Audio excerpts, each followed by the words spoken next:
As you know, this morning we've had an officer-involved shooting. With me this morning is Assistant City Manager Ray Ariano, obviously our command staff, Ms. Gay Thomas from the Office of Police Monitors here, the District Attorney's Office is here, Special Investigations Unit is here, as well as our Internal Investigations Unit. You see behind us here at this location at the 6600 block of South MoPac Expressway at 10:12 p.m. a 911 call was received. At 10:14 p.m. the first unit that was assigned to this call. At 10:14 p.m. the reporting party to this call advised that a male was threatening individuals with knives. At 10:15 p.m. the individual that called 911 was yelling, "Just send help." At 10:19 p.m. the first officer arrived on scene. The officer immediately notices a suspect holding knives in his hand. In his hands, standing outside a vehicle that's still in the parking lot behind us. The officer puts out on the radio requesting that units step it up, which means lights and sirens need to get here immediately. At 10:20 p.m. the officer broadcasts suspect down, shots fired. At 10:21 p.m. EMS was dispatched, and at 10:22 p.m. we put out the call for the officer-involved shooting to all the assets in the Austin Police Department. At 10:27 p.m. EMS arrived on scene.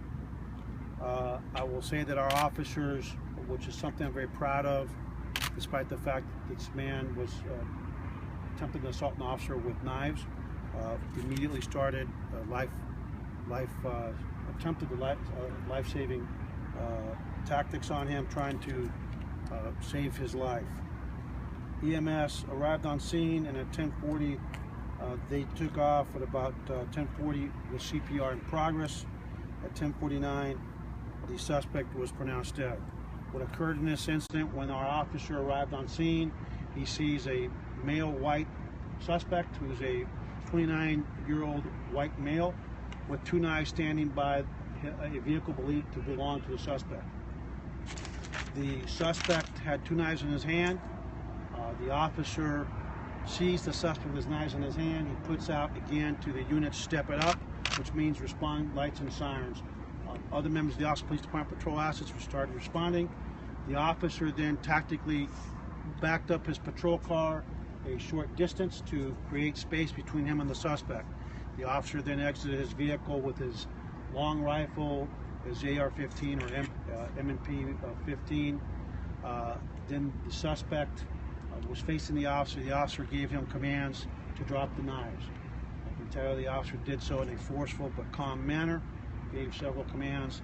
The suspect then suddenly, without warning, ran full speed at our officer. The officer discharged a round, striking the suspect, and the suspect unfortunately went down and has been pronounced dead. I will tell you that in this instance, the video of the police car captured a great deal of the incident. It will provide some great context to what occurred and some great evidence for the grand jury and for us to see. I have reviewed that video, as well as video from the supermarket cameras that shows that the suspect came in here, drove around for a minute or two, then stopped right where he ended up back here, got out of his car and started pacing away. I can tell you preliminarily that based on what we've seen so far at this scene, that this appears to be a phenomenon we call suicide by cop. It's important for the community to know that approximately 1 hour earlier at the Dollar General store at the 700 block of West Stasny Lane, a very similar call came in reporting a man with a knife. It was interesting when you look at this video the day it's released. The suspect came out and was pacing, clearly waiting for somebody, and I believe that when this investigation is done, it's going to be determined that more than likely it was suicide by cop. With that, we do have two concurrent investigations going, an internal affairs investigation for administrative and tactical considerations and review, and a criminal investigation with the Travis County District Attorney's Office and our Special Investigations Unit, which is part of the grand jury process here in Austin. Our officer is shaken up. I have talked with him, despite what the public and critics might say that officers somehow that doesn't impact them. I can tell you he's very shaken up and sad by this chain of events. So with that, I'll open up to any questions, but please keep in mind that that this is an ongoing investigation and that we have a lot of work to do. I will say one last thing, that I'm really of the belief that these two calls, the 1 hour before and this one, there's a high probability they'll end up being related to this scene. Any questions? Chief, the recent perf guidelines recommended really emphasizing that distance in between somebody with an edged weapon. Do you believe the officer was really trying to do that in this case, was trying to make that distance? I've seen the video, and I can tell you that those perf guidelines are pretty controversial in law enforcement right now. My officer not only maintained his distance, he increased his distance. The person that caused that officer to discharge that round at that suspect is the suspect that, rather than obey several clear commands to drop the knife, instead of obeying those commands, instead of submitting to the authority of that officer, he ran full speed at the officer. So if perf thinks that they can handle it better, they're welcome to talk about it.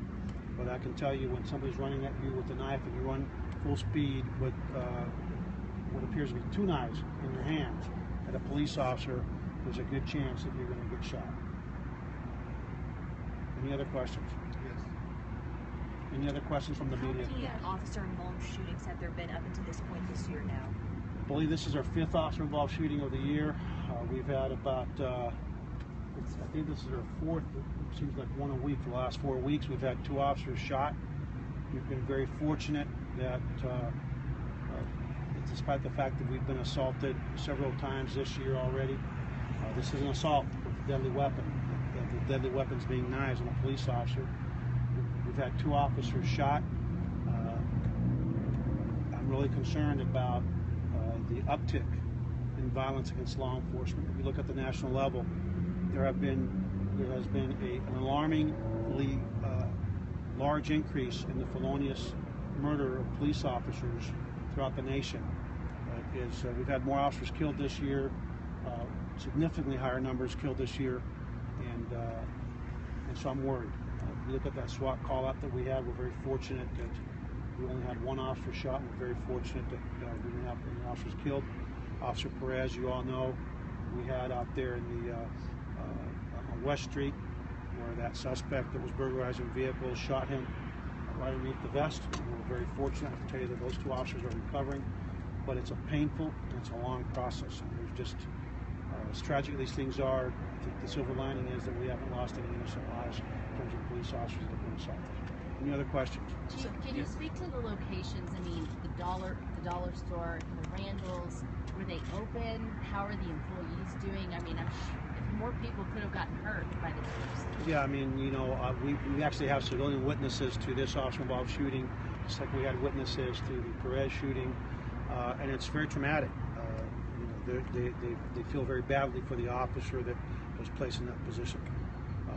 But the people that saw him were actually out here in the parking lot that actually saw the entire shooting. So not only do we have police car video from the store, but we also have 2 civilian witnesses that watched the whole thing, and that's traumatic for them. And so we have our victim services, offered up victim services for them, peer supports here for the officer, and victim services here for the civilian witnesses.